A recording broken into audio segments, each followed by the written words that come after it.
भारत की राजनीति में अभी हाल ही में एक जबरदस्त भूचाल आया है। और बात किसी हिंदी बेल्ट की नहीं हो रही है, बल्कि सीधे दक्षिण भारत के तमिलनाडु की हो रही है। सच बताऊं तो विजय थालापति के इस राजनीतिक उदय ने ना अचानक से बाकी सारी खबरों को बिल्कुल पीछे छोड़ दिया है। बड़े बड़े राजनीतिक दिग्गज, दशकों से राजनीति समझने वाले पंडित सब नए सिरे से सोचने पर मजबूर हो गए हैं। इस पूरे किस्से का सबसे दिलचस्प हिस्सा क्या है? वो ये कि थालापति ने इलेक्शन में वो जीत हासिल कर दिखाई जिसके लिए बड़े बड़े पुराने अनुभवी नेता सालों साल तरसते रह जाते हैं। ये कोई आम जीत बिल्कुल नहीं है। इसने दशकों पुराने राजनीतिक समीकरणों को एक झटके में बदल कर रख दिया है। एक बिल्कुल नए चेहरे का आना और इतने कम समय में यहाँ तक पहुँच जाना सच में राजनीति की एक बहुत बड़ी मिसाल बन गया है। अक्सर होता क्या है, जब भी कोई बड़ा फिल्म स्टार राजनीति में कदम रखता है तो पहला तर्क यही उठता है कि अरे ये तो बस उनके स्टारडम का कमाल है। विरोधी भी शुरुआत में यही दावा कर रहे थे, पर असल कहानी, ग्राउंड रियलिटी बिल्कुल अलग है। लोगों ने इस नई लहर को इसलिए सपोर्ट नहीं किया क्योंकि वो किसी स्टार को देख रहे थे, बल्कि इसलिए किया क्योंकि उन्हें जमीन पर असली विकास होता हुआ दिखा। और यही वो पॉइंट था जहां से वोटरों की सोच में एक बहुत बड़ा बदलाव आना शुरू हुआ।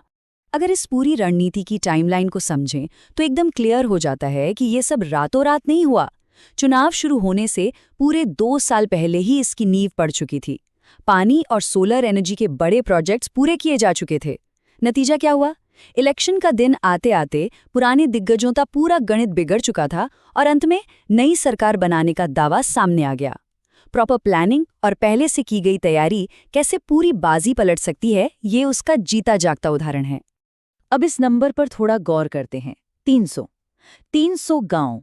इलेक्शन के शोर शराबे और बड़ी बड़ी रैलियों से बहुत पहले ही इन 300 गांवों में पानी और सोलर एनर्जी के जरूरी प्रोजेक्ट्स पूरे कर दिए गए थे।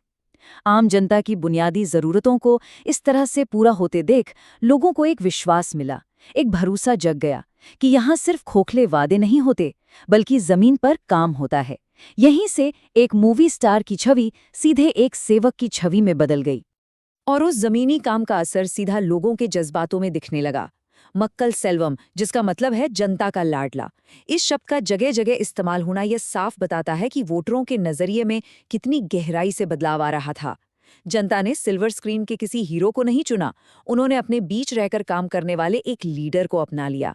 ग्राउंड लेवल के इन कामों ने लोगों का पूरी राजनीतिक व्यवस्था को देखने का चश्मा ही बदल दिया।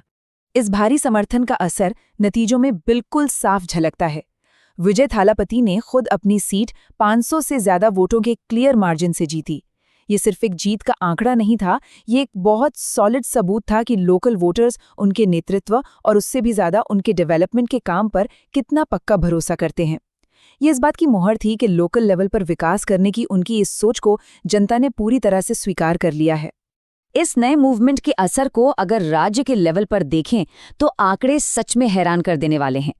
इसने स्टेट की पूरी 20% सीटों पर अपना सीधा असर छोड़ा है। किसी भी राज्य के चुनाव में एक नई पार्टी का उतरकर स्थापित दिग्गजों के गणित को पूरी 20% सीटों पर हिला देना, ये अपने आप में एक बहुत बड़ी बात है। ये दिखाता है कि विकास वाली इस नई लहर का दायरा सिर्फ 1-2 इलाकों तक सीमित नहीं था, बल्कि बहुत व्यापक था। देखा जाए तो तमिलनाडु की राजनीति में दशकों से सिर्फ 2 ही बड़ी ताकतों का दबदबा रहा है, डीएमके और एआईएडीएमके। लेकिन हालिया विश्लेषण साफ दिखाता है कि कैसे एक बेहद सिंपल और ग्राउंड लेवल अप्रोच ने इस पूरी मोनोपोली को, इस दशकों पुराने सिस्टम को सीधी चुनौती दे डाली है। बिना किसी पुराने राजनीतिक बैकग्राउंड के सिर्फ और सिर्फ लोकल विकास और काम के दम पर जड़ें हिला दी गई हैं।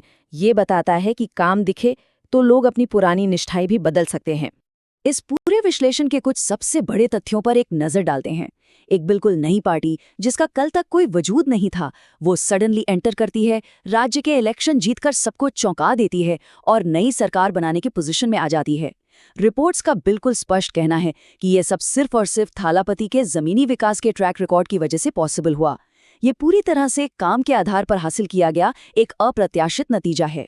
इस सारी चर्चा के अंत में एक बहुत ही विचारणीय सवाल उठता है, क्या काम पहले वाला ये अंदाज और लोकल विकास को प्राथमिकता देने वाली ये सोच देश के बाकी राजनेताओं के लिए भी एक सबक बन सकती है? क्या आगे चलकर राजनीति सिर्फ खोखले वादों के बजाय एक्चुअल ग्राउंड वर्क पर चलेगी? इस घटना ने न सिर्फ पुराने रिकॉर्ड तोड़े हैं, बल्कि आने वाले समय की लीडरशिप और विकास की राजनीति के लिए एक बिल्कुल नई और ज़रूरी बहस छेड़ दी है।